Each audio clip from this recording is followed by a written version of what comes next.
होरा ब्रदर का power point electronic Ambedkar चौराहे पर गिदवानी मार्केट के सामने किसी प्रकार का electronic product, mobile, inverter, battery सहित अन्य प्रकार के प्रोडक्ट खरीदने के लिए दिए गए नंबर पर संपर्क करें अथवा विजिट करें। वहाँ ओंकारेश्वर में हम लोगों ने तय किया था और इसके लिए हम लोगों ने 17-18 फरवरी के लिए जयसवाल धर्मशाला किराए पे ली थी। 17 को हम लोग यहाँ शिफ्ट हुए, सब काम तेजी से चल रहा था।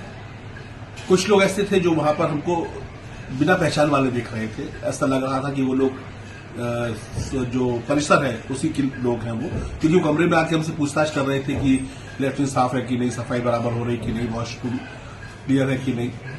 तो निश्चित रूप से हम लोग यही मान के बैठे हुए थे कि ये धर्मशाला के लोग हैं। ये लोग 18 तारीख को सुबह की बात है, गौरी पूजन का समय था, करीब 11:15 के पास की बात है। मेरी पत्नी ने पर्स से कुछ पैसे निकाले और पर्स वापस अलमारी के अंदर रख के कमरा नंबर 102 में वो थी, वहां से वो निकली और पूजा के लिए जो सामने मंदिर है वहां तक गई। पुजारी ने बोला कि मुझे कुछ और भी सामान लगेगा, तो शायद ब्लाउज पीस लेने के वापस जब वो कमरे में गई तो इतनी देर में कमरे का ताला टूट गया था और वहां से उनका जो पर्स, जिसके अंदर लगभग 1.5 लाख रुपए तो हमारे कैश रखे हुए थे जो वो कैटर्स को देने थे रात को। इसके अलावा वो व्यवहार के लिफाफे थे जो मेरी बेटी को लोगों ने आके उपहार में दिए थे, मेरे रिश्तेदारों ने, वो वाला पैसा। इसके अलावा कुछ गिफ्ट हम लोग देने वाले थे लोगों को, वो सारे के सारे लिफाफे उसके अंदर रखे हुए थे। उसके अंदर कुछ गोल्ड का सामान भी था, वो सब के सब वहां से गायब था। उसमें मेरी वाइफ के परिचय पत्र जो थे, जैसे आइडेंटिटी कार्ड है, अपना आधार कार्ड है, एटीएम है और क्या था उसका, अन्य दस्तावेज रखे होंगे। हाँ, पूरे उसकी जो आइडेंटिटी कार्ड थे सारे उसी में रखे थे। मेरी वाइफ जो है वो पीपल हायर सेकेंडरी स्कूल में लेक्चरर है, तो उनके पास पूरे सरकारी जो उनके दस्तावेज थे वो साथ में थे। वो पूरा का पूरा पर्स वहां से गायब हो चुका था। वो घबरा के बाहर आई और उन्होंने लोगों को बताया। उसके बाद सड़क मच गई और हमारे हाथ अभी तक कुछ भी नहीं आया। थाना मांधाता में आपके द्वारा सूचना दी गई?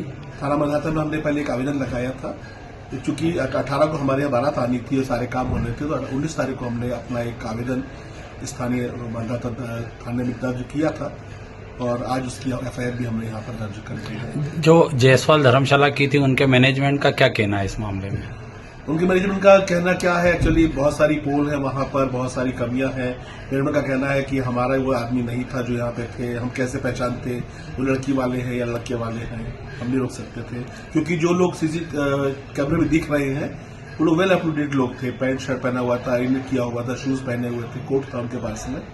तो ऐसे में वो क्या दूसरा भी कोई आदमी होता तो वो भ्रमित हो जाता कि कहाँ से हैं ये लोग। मैनेजमेंट द्वारा किसी प्रकार कोई आइडेंटिटी या किसी प्रकार कोई सुविधा मानी दे रखी है जो बुकिंग में मनमाना पैसा लेते हैं? में कोई सभी सिक्योरिटी गार्ड के रूप में कोई व्यवस्था नहीं है।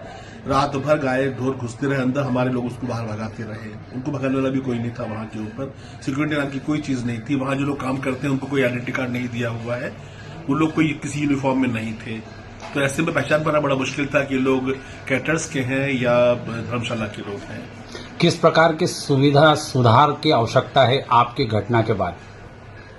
लेकिन निश्चित रूप से जो लोग बाहर से आके वहां पर अपने वैवाहिक कार्यक्रम या कोई सामान्य कार्यक्रम संपन्न करते हैं, वो अपने साथ में बहुत सारा अर्थ भी लेके आते हैं और मूल बात वहां पे सुरक्षा की है। ठीक है, मैं कभी ये सोचता हूं कि उस कमरे के अंदर यदि कोई बुजुर्ग महिला होती और ये जो उसने वारदात की है वो उसके साथ में कोई घटना करके चला जाता तो वहां पे कोई रोकने वाला नहीं था, क्योंकि कोई संभावना नहीं बनती वहां पर। जो चाहे वो आ रहा है, जो चाहे वो जा रहा है। सुरक्षा के पुख्ता इंतजाम की आवश्यकता है। है। आपका परिचय? मैं दीप तिवारी, पूर्व आकाशवाणी उद्घोषक हूँ, नेपाल हलचल का डायरेक्टर हूँ और एक रोटी पत्रिका जो कि नमः शिवाय मिशन शिवकोटि ओंकारेश्वर की प्रकाशित होती है, उसका 2011 से संपादक हूँ।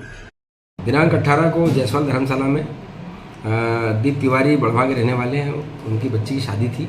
शादी में सारे मेहमान आए थे, तो एक शादी हाल में एक कमरा है, उसमें उनकी पत्नी ने बैग रखा था। बैग में 1,50,000 रुपये नकदी और जो बच्ची को व्यवहार में जो लिफाफे मिले थे वो और कान की झुमकियाँ थी, कोई अज्ञात बदमाश चुरा कर ले गया है। हमने फुटेज देखे, फुटेज में 2 संदिग्ध सस्पेक्ट आए हैं, अपराध कायम कर विवेचना की जा रही है। होरा ब्रदर का पावर पॉइंट इलेक्ट्रॉनिक अंबेडकर चौराहे पर गिदवानी मार्केट के सामने किसी प्रकार का electronic product, mobile, inverter, battery सहित अन्य प्रकार के प्रोडक्ट खरीदने के लिए दिए गए नंबर पर संपर्क करें अथवा विजिट करें।